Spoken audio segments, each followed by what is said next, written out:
Welcome back to the Free Video Books channel. Today we're reading from latitude 47 degrees 24 to longitude 17 degrees 28 of 20,000 Leagues Under the Sea by Jules Verne. Before we get started, why not like and subscribe? Now, sit tight and let's get into it. In consequence of the storm, we had been thrown eastward once more. All hope of escape on the shores of New York or St. Lawrence had faded away, and poor Ned, in despair, had isolated himself like Captain Nemo. Conseil and I, however, never left each other. I said that the Nautilus had gone aside to the east. I should have said, to be more exact, the northeast. For some days, it wandered first on the surface, and then beneath it, amid those fogs so dreaded by sailors. What accidents are due to these thick fogs?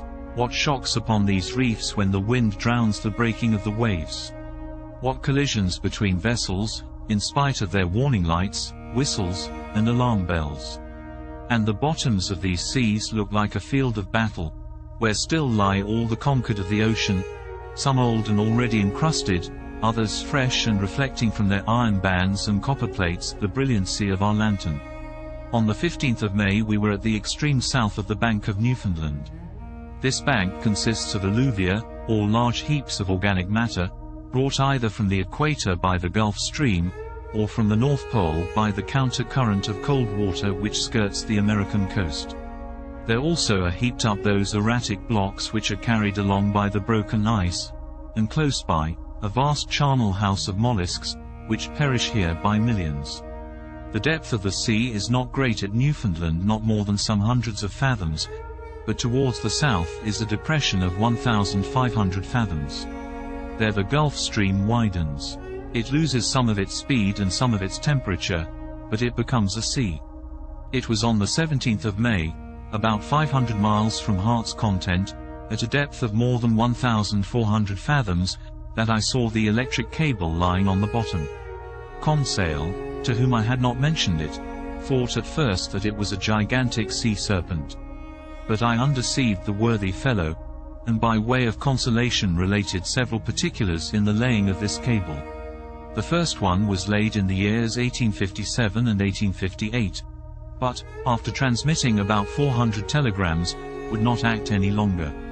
In 1863, the engineers constructed another one, measuring 2,000 miles in length, and weighing 4,500 tons, which was embarked on the Great Eastern.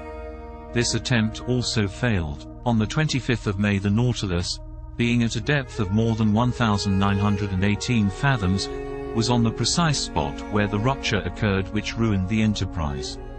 It was within 638 miles of the coast of Ireland, and at 2:30 in the afternoon they discovered that communication with Europe had ceased.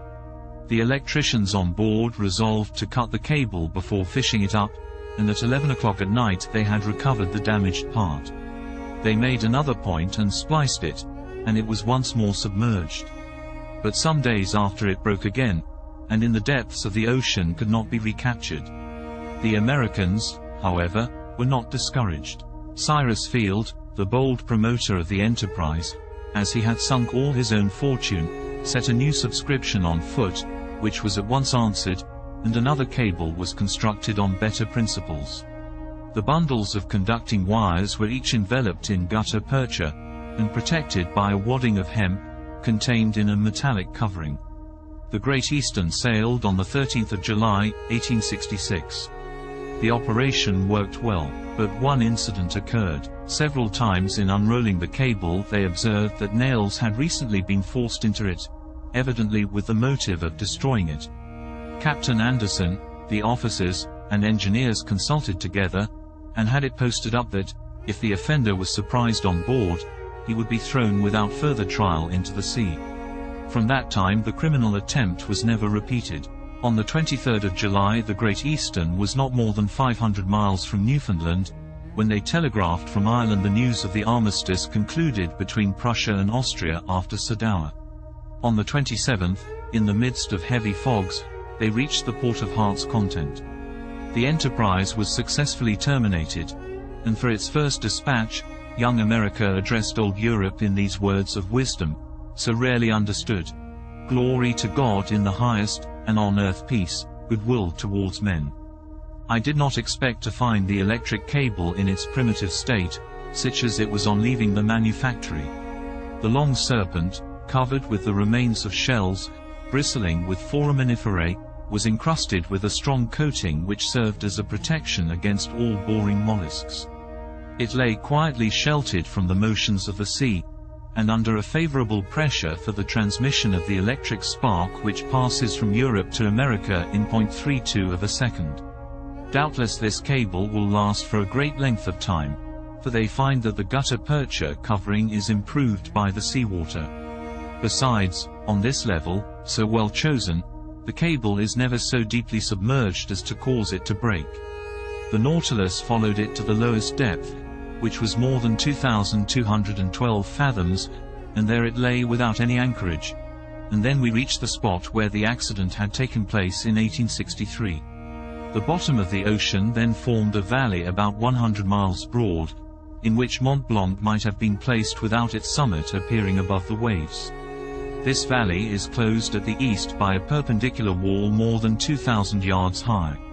We arrived there on the 28th of May, and the Nautilus was then not more than 120 miles from Ireland. Was Captain Nemo going to land on the British Isles? No. To my great surprise he made for the south, once more coming back towards European seas. In rounding the Emerald Isle, for one instant I caught sight of Cape Clear, and the light which guides the thousands of vessels leaving Glasgow or Liverpool. An important question then arose in my mind. Did the Nautilus dare entangle itself in the Manchi? Ned Land, who had reappeared since we had been nearing land, did not cease to question me. How could I answer? Captain Nemo remained invisible. After having shown the Canadian a glimpse of American shores, was he going to show me the coast of France? But the Nautilus was still going southward. On the 30th of May, it passed in sight of Land's End, between the extreme point of England and the Scilly Isles, which were left to starboard.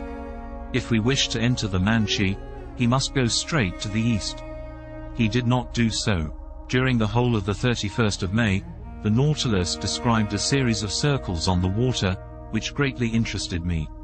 It seemed to be seeking a spot it had some trouble in finding. At noon, Captain Nemo himself came to work the ship's log. He spoke no word to me, but seemed gloomier than ever. What could sadden him thus? Was it his proximity to European shores? Had he some recollections of his abandoned country? If not, what did he feel? Remorse or regret? For a long while this thought haunted my mind, and I had a kind of presentiment that before long chance would betray the captain's secrets. The next day, the 1st of June, the Nautilus continued the same process. It was evidently seeking some particular spot in the ocean. Captain Nemo took the sun's altitude as he had done the day before.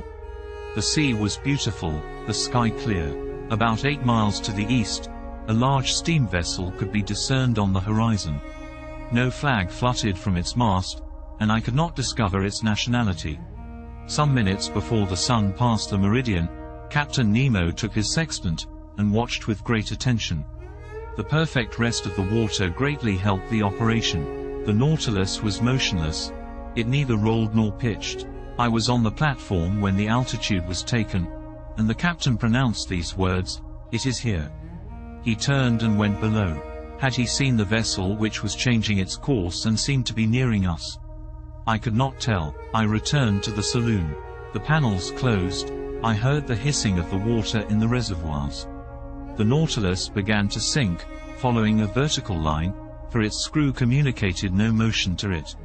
Some minutes later it stopped at a depth of more than 420 fathoms, resting on the ground. The luminous ceiling was darkened, then the panels were opened, and through the glass I saw the sea brilliantly illuminated by the rays of our lantern for at least half a mile round us. I looked to the port side, and saw nothing but an immensity of quiet waters. But to starboard, on the bottom appeared a large protuberance, which at once attracted my attention.